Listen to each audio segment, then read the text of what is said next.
Hi అండి, బాగున్నారా? నేను మీ రమానండి. ఈరోజు మనం టమోటా వేసుకుని బీరకాయ ఎగురు వండుకుందామండి. దాంట్లో కొంచెం పాలు పోసి వండుకుందాం. ఈ కూర చాలా టేస్టీగా ఉంటుందండి. ఒకసారి చూద్దామండి కూర ఎలా తయారు చేసుకునే విధానం చూద్దామండి.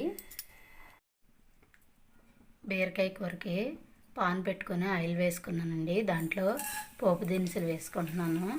జీలకర్ర, ఆవాలు, మినపప్పు వేసుకున్నానండి. 2 రెక్కలు కరివేపాకు కూడా వేసుకున్నాను. కొంచెం కరివేపాకు, తర్వాత పోపు ఉల్లిపాయలు వేసుకుంటున్నానండి. ఉల్లిపాయ, పచ్చిమిర్చి ముక్కలు, ఉల్లిపాయ పచ్చిమిర్చి ఇలా వేయించుకుందాం. ఉల్లిపాయలు తొందరగా మగ్గుతాయి.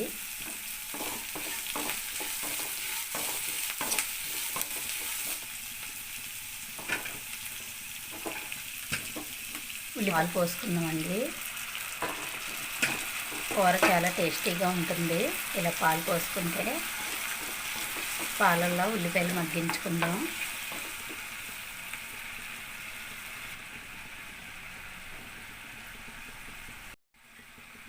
ఉల్లిపాయలు 1 నిమిషం మగ్గించుకుందామండి. మూత పెట్టి 1 నిమిషం అయింది కదండి. ఇప్పుడు మూత తీసి చూద్దాం.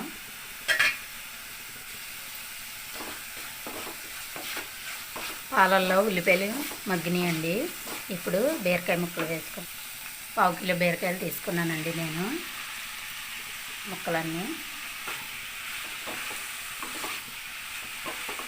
పెద్దగా వాటర్ ఏమి పట్టదండి. బీరకాయల్లో ఉన్న వాటరే సరిపోతుంది కూర ఉడికేటప్పటికి. ఆ వాటర్తో ఉడికించుకుంటేనే కూర టేస్టీగా ఉంటుందండి.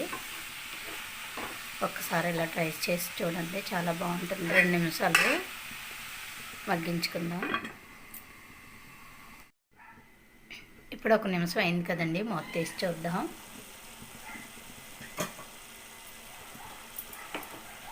నీరు ఇలా పైకి తేలుతుంది కదండి. ఇప్పుడు 1 టమాటా కట్ చేసుకొని వేసుకున్నానండి. ముక్కలుగా కట్ చేసి 1 టమాటా వేసుకుందాం అండి.